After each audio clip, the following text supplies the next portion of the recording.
Chapter 3. Abandoned. We left for the farm the next morning after breakfast. No one had much to say, so my mum turned on the radio and we listened to a disc jockey play hit songs from the past. About noon we stopped for a picnic lunch by a place that advertised candy, fireworks, toys, real arrowheads, flags, coins and souvenirs from all 50 states. I used to like to spend hours looking at that kind of stuff, but that day I didn't even feel like going inside. Finally, after we ate, my dad said, "Come on, sport, I'll buy you something." So we went in and I selected a little totem pole that had been made in Japan. And then he got me this fake plastic ice cube which had a fake fly in it, and we went out and put it in Mum's cup for a joke. It was a very dismal morning. The rest of the way, I just sat in the back seat with my eyes closed. I started thinking about a movie I saw once, where some farm people were sent to the orphanage for a boy because they wanted someone to help them with the hard work on the farm. Instead of the boy, the orphanage sent them a puny girl, and there was tremendous disappointment.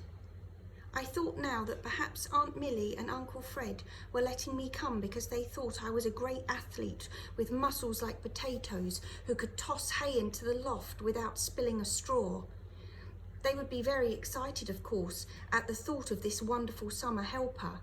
And as our car drove up, they would be standing in the yard saying things like, "Now we have someone to break the wild horses for us," and "Now we have someone to get the boulders out of North 40. And then I would step out and they would cry, "But where's the big boy?" And I would say, "I'm the only boy there is." They would try to hide their disappointment, but finally Aunt Millie would start crying and run into the house. I then went on to imagine a wonderful ending, where I turned out to be such a merry boy that I brightened the entire household, bringing fun to a dark house. But this didn't cheer me up, because it seemed to me that any farm people would rather have a sullen, muscular worker than a skinny one, no matter how merry. While I was thinking about this, we turned off onto the dirt road that led to the farm. My dad started blowing the horn to announce our arrival. When we got to the house, where the drive made a big circle, it was all neatly edged with whitewashed stones, and he called out, "Anybody home?" Right away, Aunt Millie came running out of the house, drying her hands on her apron and shouting, "Fred, Fred, they're here!" I got out of the car.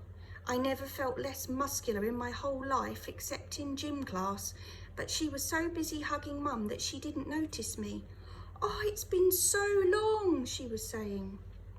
So Mum started crying and said, "Oh, Millie, it's so good to see you. You're exactly the same. And the farm is exactly the same." And then she cried some more. "Now, Fran," my dad said. "And this is Tom," Aunt Millie said, turning to me.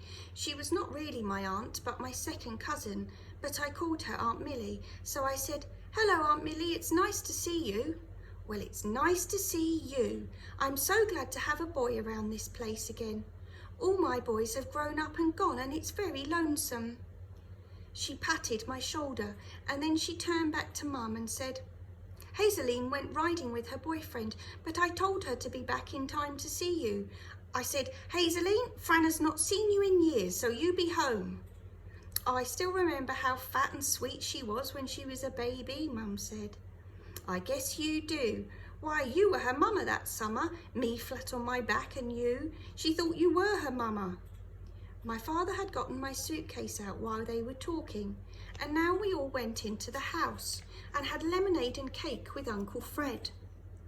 We talked some more about Hazeline, and Uncle Fred talked about his prize cow, and Dad told some basketball stories, and then it seemed like we'd just been in the house 1 second when my dad said, "Right, Fran, we're going to have to get started if we want to get home tonight."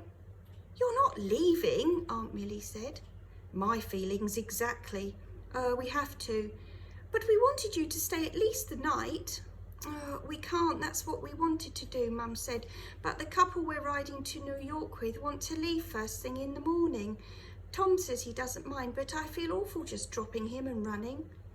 Oh, now Tom is going to get along fine, aren't you, Tom? Yeah, sure. We walked out onto the porch without saying anything, but at the steps Mum said, "Now you be a really good boy, Tom, and do what Aunt Millie tells you." "I will." "We'll get on just fine," Aunt Millie said, patting my shoulder again. "I know." Mum hugged Aunt Millie and said, "This is the nicest thing that anyone has ever done for me." And then she hugged me really hard, got into the car and turned her face away. My dad said, "Well, so long, sport," and socked me on the arm. I said, "Have a nice trip." I was pleased that my nose wasn't running or anything because I felt terrible. My dad started the car and they drove off. Mum kept her head turned, but Dad waved and honked the horn all the way to the highway. "Now you watch," Aunt Millie said. "Hazeline and her boyfriend will come driving up in about 10 minutes, all full of apologies. I told her to be here. That girl. You want to come on back in the house and have some more lemonade?" No, I'll just walk around a little bit," I said. "Sure." She went back into the house and I sat on the steps. My dad was always talking about control.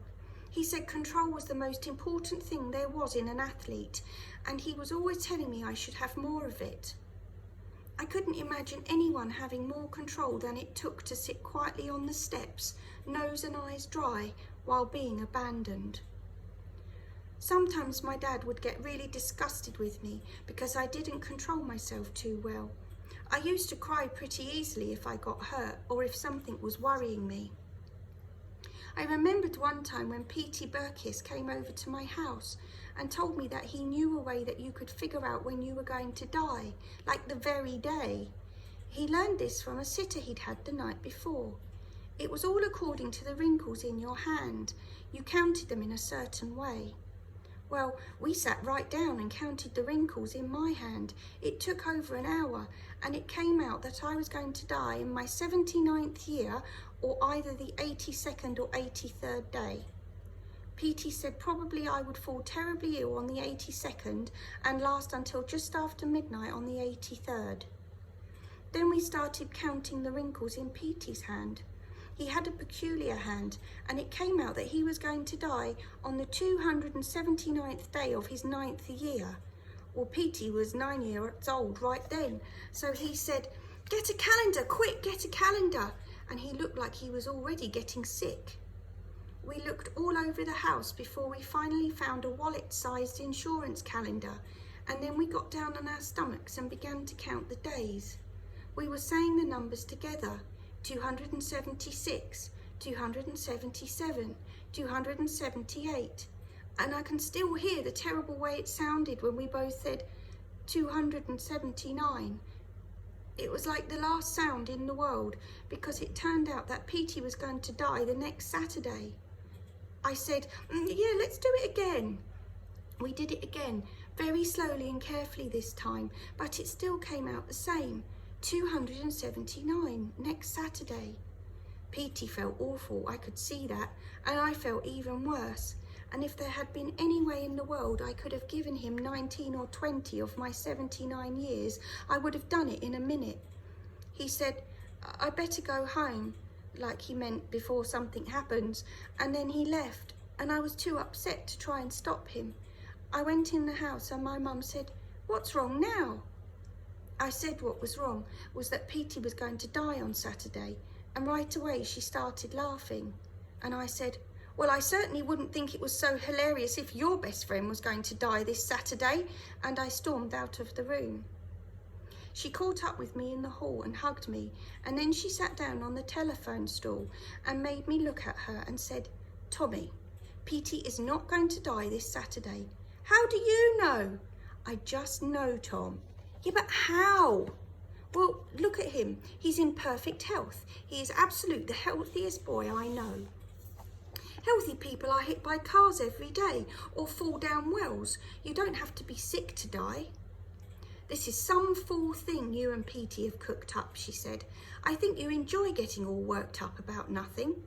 "We do not." "Well, I can tell you absolutely positively that P.T. is not going to die on Saturday." "All right then, can he come over and spend the day and night with me?" My mum was very particular about people not getting hurt in our yard. Like, she would say, I hope these little kids are not going to get hurt riding their bikes on our driveway, as if it would be perfectly all right if they were hurt just outside of our drive in the street somewhere. Yes, you may have him over. This made me feel a little better. But as soon as my dad got home, he came in and talked to me for over an hour about self-control and not letting myself get worked up over foolish things. He seemed to think I enjoyed getting worked up and upset over my friend's death. I didn't want to worry about things. I wanted to be peaceful and calm like everyone else. Only sometimes I couldn't. Anyway, Petey came over on Saturday and we were careful all day. We didn't even go to bed until it was 12 o'clock. Then, before we got in bed, we went out into the hall and in the dark we found the telephone and dialed the time to make sure.